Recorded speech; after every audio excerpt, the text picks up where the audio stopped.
Hey guys, if you haven't already, make sure to subscribe to the channel and give this video a thumbs up. It really helps us out. Today's story is about a college girl who ends up getting tangled with a cannibal tribe in the Amazon rainforest. We start with Justin, a first-year student who wakes up to the sound of a super loud activist group called ACT. Their leader, Alejandro, is strumming his guitar, and his girlfriend, Karis, is right there beside him. Justin, who shares a dorm with her best friend KC, watches Alejandro from the classroom as the teacher lectures about female genital mutilation in African tribes. Justin, being the concerned global citizen, suggests asking her dad, who works at the UN, for help. But the teacher just drops the bomb, saying, yeah, this is a global issue, not just in Africa. Later, Alejandro hears about Justin's UN connection and sends a guy named Yona to recruit her for the activist group. So, Justin has lunch with her dad and asks for help with the issue. He's all like, we can't just force people to change their traditions. Classic dad logic, right? Anyway, Justin ends up at the group meeting where Alejandro reveals they're planning to stop an evil petrochemical company that wants to destroy indigenous tribes in the Amazon. Justin's like, let's go on a hunger strike and stop them. But Alejandro gets mad and kicks her out. Hona, however, reassures her, saying Alejandro's just super serious about his work. The next day, Justin apologizes, and Alejandro lets her join. They make plans to head to the Amazon and stop the evil company. But Alejandro has an interesting idea. They'll just film the company's shady activities and expose them online. How, you ask? With satellite internet, obviously. So off they go to Peru, where they meet Carlos, who, surprise, is actually a drug smuggler, not the friendly guide he seems to be.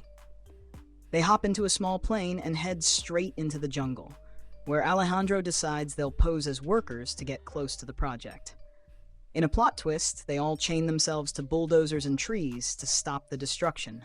However, Justin's chain won't lock, and just as a guard tries to shoot her, Alejandro pulls the "she's from the UN" card, and it all gets streamed online.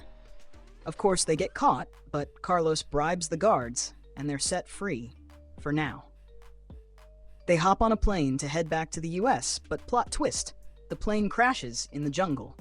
2 of the crew members are ejected, and the rest of the group is left in shock. Now enter the indigenous tribe, who start shooting arrows at them.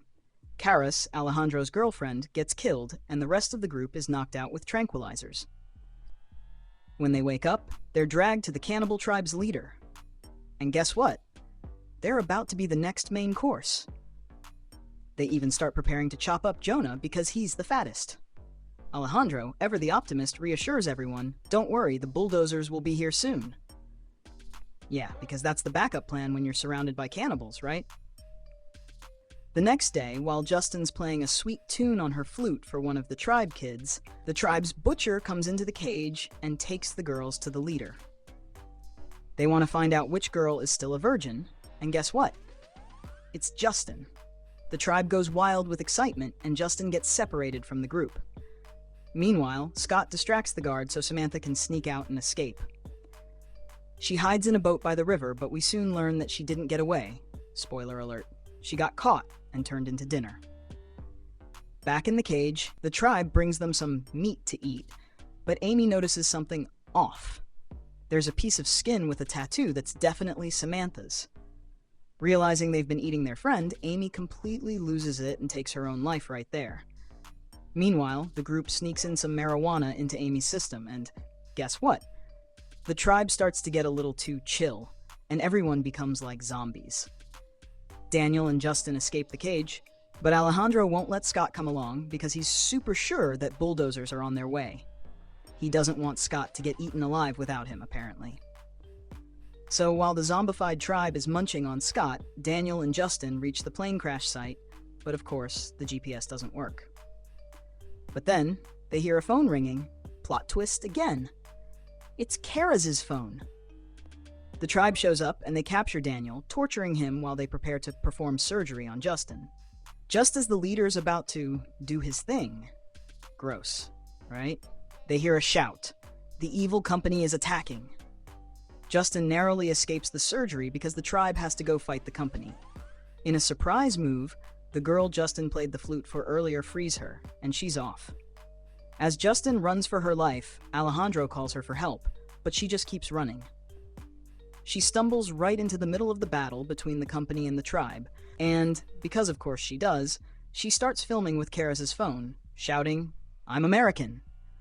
The tribe isn't thrilled with that, so they smash her phone and arrest her. Next thing you know, she's being flown back to the US in a helicopter.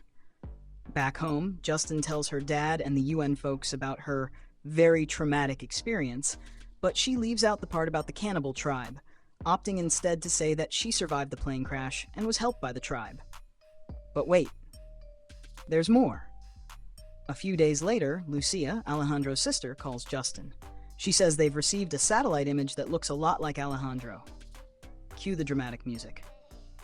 Finally, dear friends, I kindly ask you to subscribe to our channel and like the video.